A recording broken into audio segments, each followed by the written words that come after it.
Chang. And that's because China's becoming belligerent.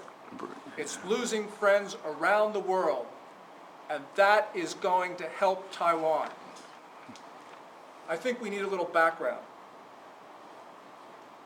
China, over the last 35 years, has gained a lot of strength because countries around the world wanted the Chinese to become constructive members of the international community.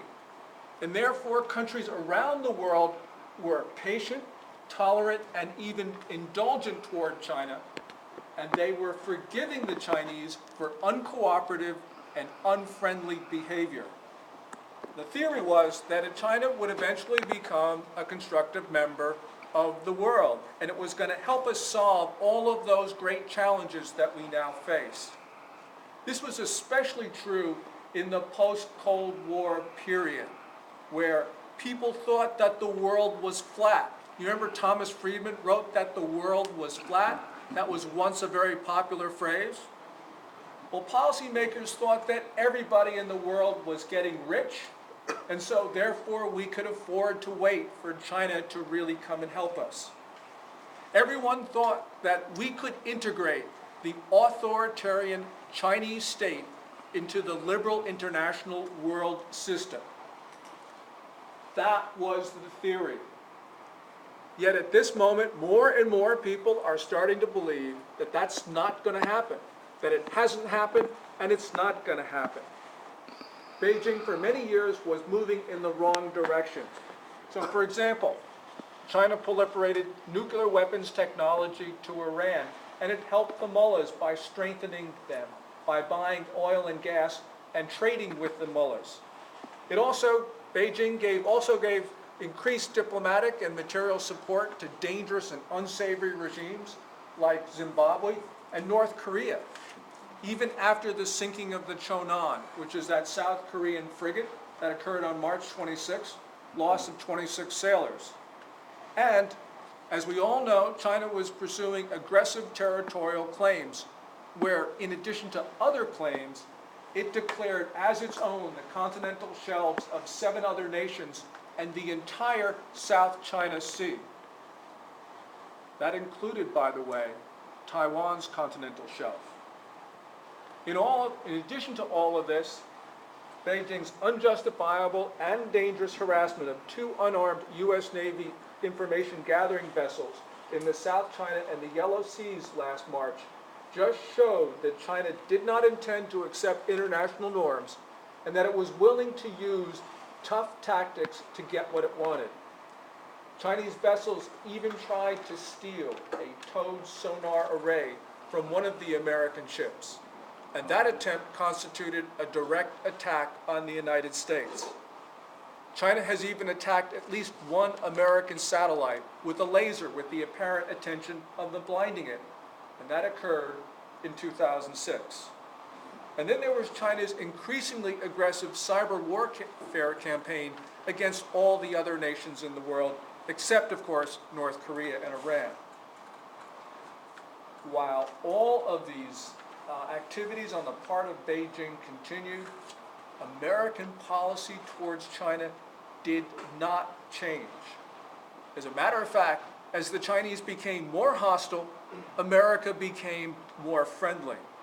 In 2003, for instance, President Bush, in one of the most disgraceful episodes in American history, sat down with Chinese Premier Wen Jiabao in the Oval Office as Bush castigated Chen Shui-bian. During this period, the United States and other countries around the world were conducting counterproductive policies. Our remedy for the failure of the engagement of the Chinese in the past was to promote more engagement in the future. And as we continued these unsuccessful policies, we created perverse incentives. The Chinese engaged in unfriendly behavior. We rewarded them. So the Chinese continued irresponsible conduct. We rewarded them still more. In these circumstances, of course the Chinese didn't change. And in fact, as time went on, Beijing became more truculent. The Chinese, finding very little resistance, of course, just naturally pushed further. So during the Obama administration, and we got to remember, President Obama tried to be especially cooperative with the Chinese in the first part of his administration. But despite the attempt by Washington to engage China, Beijing did remain uncooperative. It set out to sabotage a global climate deal in Copenhagen in December. At the end of January, it publicly said that it would sanction American companies that sold arms to Taiwan. In February, the Chinese threatened to ruin the American economy if President Obama met the Dalai Lama. And this month, we saw one of China's fishing boats intentionally ram two Japanese patrol boats in disputed waters. But in these waters, the Japanese nonetheless retained administrative control. The real story here is not that China was taking on Japan. Of course, that's a big story in and of itself. But the real story is that China was taking on Japan at the same time that it was taking on everybody else. It was taking on all the countries around the South China Sea. It was taking on the United States and South Korea in the Yellow Sea. And while all of this was occurring, China was sending its troops into disputed territory with India. As we can see, Chinese ambitions know few bounds these days. We can call this China's hubris moment. Analysts used to marvel at how the Chinese were so deft and clever. You know, they would pick on their nations one by one. They'd pick them off. They'd get what they want. But now China is taking on everybody at the same time. And I think that it's creating a strategic blunders. And as this does so, I think what's happening around the world is that nations are passing a tipping point. Now, policymakers and analysts in capitals around the world are starting to realize that the Chinese indeed are increasingly aggressive and that we need to change our policies as a result. Now, is there a consensus around the world to change policy towards China? No, there isn't. But there are signs of change, and they are unmistakable. In Japan, Yukio Hatoyama came into office last September. He promised to reorient Japanese foreign policy away from the United States and toward Asia, specifically China.